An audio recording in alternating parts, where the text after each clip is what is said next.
குழந்தைகள் இஸ்லாமிய வாழ்வியலில் உலக கல்வி மற்றும் மார்க்க கல்வியை ஒரே இடத்தில் பயில விரும்புகிறீர்களா? அதற்கான இடம் ஆலிவ் இஸ்லாமிக் இன்டர்நேஷனல் பள்ளி. 11ஆம் வகுப்பிற்கான சேர்க்கை நடைபெற்றுக் கொண்டிருக்கிறது. தங்கும் விடுதி வசதிகளும் உண்டு. ஆலிவ் இஸ்லாமிக் இன்டர்நேஷனல் பள்ளி எண் 5 கீழ் என்பது நல்லூர், என் புதுப்பட்டி போஸ்ட், நாமக்கல் 637020.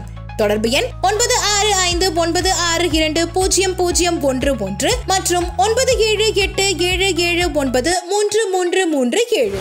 ஒரு ப்ரொடியூசராக இது எனக்கு இது 3வது படம். 2017 தப்பாட்டம், 2021 ஆன்டி இண்டியன், இப்போ இந்த படம். ஆனால் எல்லாத்துக்கும் முன்னாடி ஆரம்பித்தது இந்த படம். நான் பேர் வாங்கணுங்கிறத விட ஒரு பெரிய பேர் வாங்கின டைரக்டர் அமீர் பேர் கெட்டு போயிடக்கூடாதுன்றதுக்காக நான் அந்த படத்தில் ரொம்ப நான் மெனக்கெட்டிருக்கேன். படத்தில் பல இடங்களில் வந்து அனல் பறக்குதுன்னா அவருடைய வசனம் என்ன ஒருனா முழுசாக அதை எடுக்க முடியல எங்களால். இதெல்லாம் மீறி ஒருத்தர் வந்து இந்த நேரத்தில் படத்தை ரிலீஸ் பண்ணுறாருன்னா பெரிய விஷயந்தான், பெரிய மனோதைரியம் அவருக்கு. இது யார் நடித்தாலும், அஜித் நடித்தாலும், விஜய் நடித்தாலும் இதைத்தான் அவர் பண்ணிக்க முடியும், அந்தளவுக்கு பண்ணியிருக்காரு. நமது இயக்குனர் சங்க ஷோவுக்கு வந்தவங்க எல்லாருக்கும் என்னோட நெஞ்சார்ந்த நன்றி. காலம் ரொம்ப வேல்யூபிளானது. உங்களோட இந்த 2.5 மணி நேரத்தை நான் வேஸ்ட் பண்ணியிருக்க மாட்டேன்னு நினைக்கிறேன். ஏதோ ஒரு வழியில் இந்த படம் உங்களை சந்தோஷப்படுத்தினா எனக்கு சந்தோஷம்தான். ஆமாம், ஒரு ப்ரொடியூசராக இது எனக்கு இது 3வது படம். 2017 தப்பாட்டம், 2021 ஆன்டி இண்டியன், இப்போ இந்த படம். ஆனால் எல்லாத்துக்கும் முன்னாடி ஆரம்பித்தது இந்த படம்.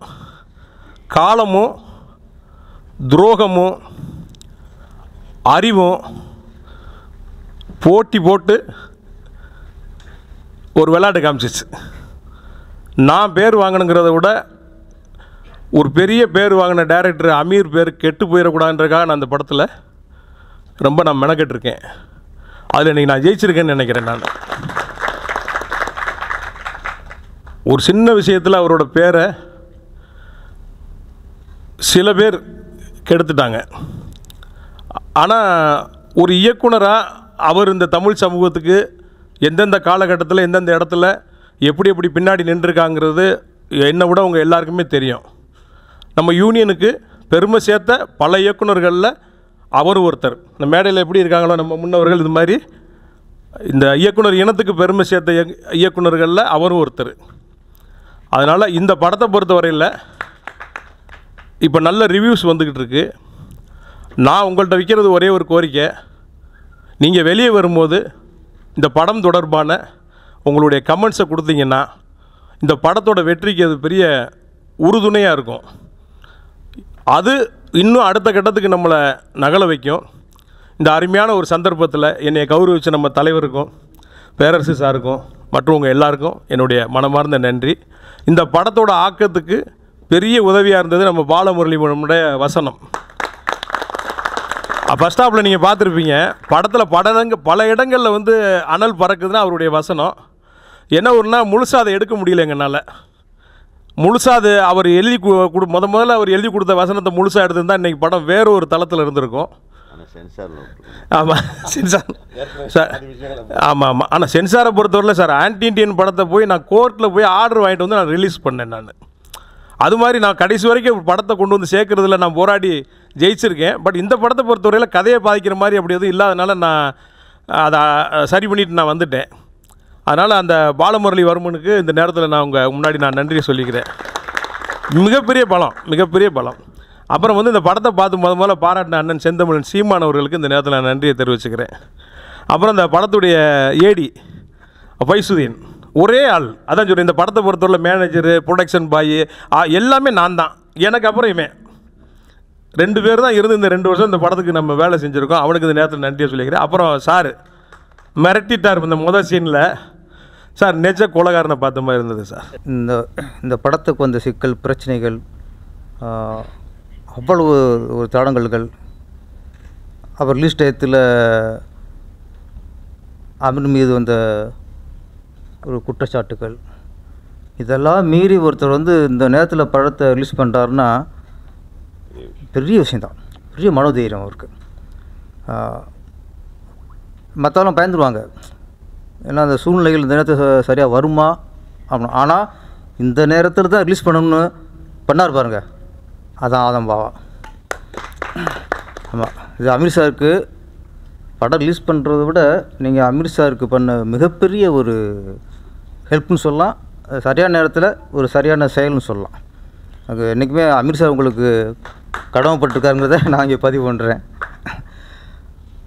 படம் எங்கேயுமே ஃபஸ்ட்டு போர் அடிக்கலை. அரசியல், அதில் ஒரு லவ் வச்சுட்டு ஒரு ஹியூமர் கலந்து ரொம்ப சீரியஸாகவும் இல்லாமல், நம்ம பாலம்பூர் நாள் இது வரைக்கும் பாலம்பூர் நாள் இசை தான் ஞாபகத்துக்கு வரும், நீங்கள் வசனம் ஞாபகத்துக்கு வரும் போல இருக்குது.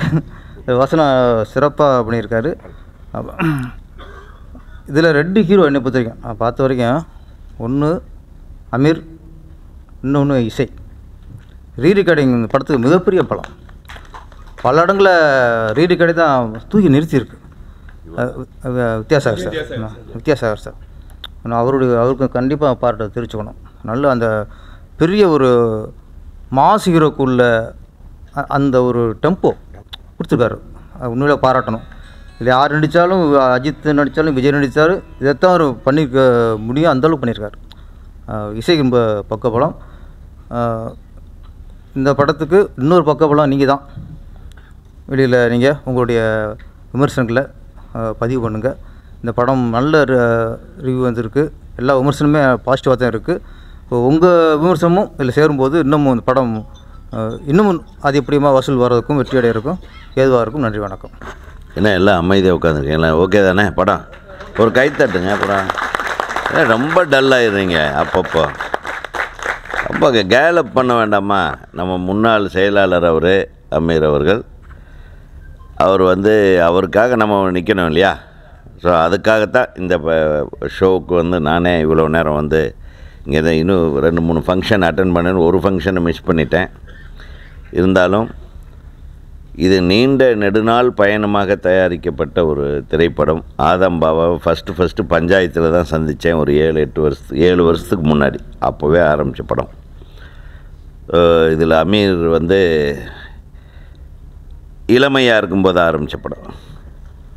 இன்னும் அந்த இளமையை மெயின்டைன் பண்ணுறாங்க. இந்த ஃப்ளாஷ்பேக்கில் பார்த்தீங்க இல்லையா, அந்த ஃப்ளாஷ்பேக்கு தான் அப்போ தான் எடுத்திருக்க படம். அது ஒரு பெரிய பஞ்சாயத்தோடி, அது பஞ்சாயத்து மேலே பஞ்சாயத்து தீர்க்கவே முடியாத. அப்புறம் ஆதம் பாபாவே அவர் 2 பேர் உட்காந்து தீர்த்துக்கிட்டாங்க போல். அதுதான் எப்பவுமே ஒரு நல்ல கிரியேட்டருக்கும் ஒரு நல்ல தயாரிப்பாளருக்கு அழகு அதுதான். ஸோ அதையே ஒரு மிகச்சிறந்த இவ்வளவு காலம் கடந்தாலும் இது எவ்வளவு பணம் விரயமானாலும் பரவாயில்லை, நான் எடுத்த முயற்சியில் பின்வாங்க மாட்டேன்னு சொல்லி சாதனை பண்ணியிருக்கிறது ஆதம் பாபா அவர்களுக்கு என்னுடைய மனமார்ந்த பாராட்டு. அதே மாதிரி நம்ம சங்கத்துக்கும் சரி, நம்ம உறுப்பினர்களுக்கும் சரி, நிறைய விஷயங்களை பண்ணவர் நம்ம தம்பி நம்ம ஹீரோ அமீர் அவர்களை பற்றி எனக்கு நல்லா தெரியும். ஸோ நிச்சயமாக அமீருக்கு இது ஒரு மிகப்பெரிய பலம் வாய்ந்த ஒரு வெற்றியாக இந்த திரைப்படம் அமைய வேண்டும் என்பது எனது மனமார்ந்த வாழ்த்துக்களை தெரிவித்துள்ளேன். எப்பவுமே ஒருத்தர் நேர்மையாக இருந்தால் நிறைய கல்லடி வாங்க வேண்டியிருக்கும், ரொம்ப நியாயமாக இருந்தால் கொஞ்சம் அடி வாங்க வேண்டியிருக்கும். நம்மளையே எல்லாம் தப்பாக எழுதலையா, நம்ம பசங்க ஏதாவது போடுவாங்க இல்லையா, அதுக்கு நீங்கள் கூட சிலது பதில் போடுவீங்க, சிலர் அப்படியா அப்படின்னு கேட்டு விட்டுருவோம். நம்ம சமுதாயமே அப்படித்தான். ஒருத்தன் மேலே தப்பாக ஒரு கல்லை வீசுவாங்களோ அதை எதிர்த்தும் கேள்வி கேட்க மாட்டோம். சில பேர் உள்ளுக்குள்ளே ரசிக்கவும் செய்வாங்க. இந்த உலகம் அப்படித்தான்.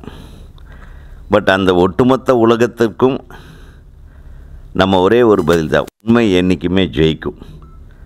அதனால தான் இன்றைக்கி இந்த திரைப்படம் இவ்வளவு பிரச்சனைகளுக்கு பின்னாலும் அமீர் பேர் சொல்கிற மாதிரி ஒரு மிக சிறப்பான நடிப்பை வெளிப்படுத்தியிருக்கிற ஒரு படம். அமீர் இந்த அளவுக்கு அழகாக ரொம்ப அசால்ட்டாக நடிச்சிருப்பார் நான் எதிர்பார்க்கலை.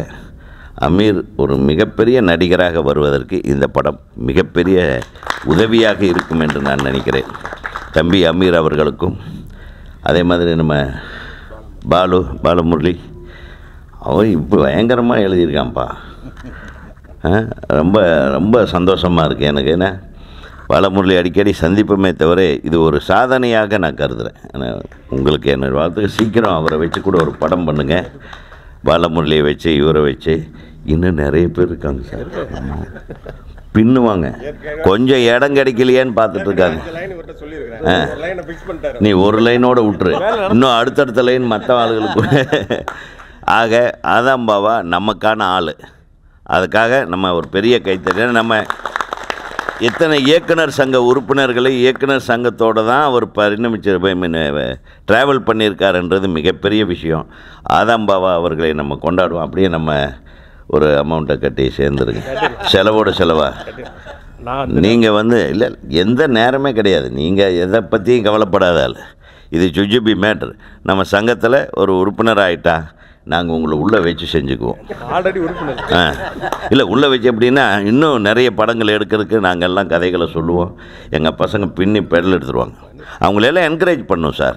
நீங்கள் அப்படி ஒரு தைரியத்தோடு நின்னீங்கன்னா பாலமுறையில் ஆரம்பித்து எல்லாத்துக்கும் ஒரு படம் நான் கொடுக்குறேன்னு சொல்லி இதை சொல்லிவிடுங்க நீங்களே.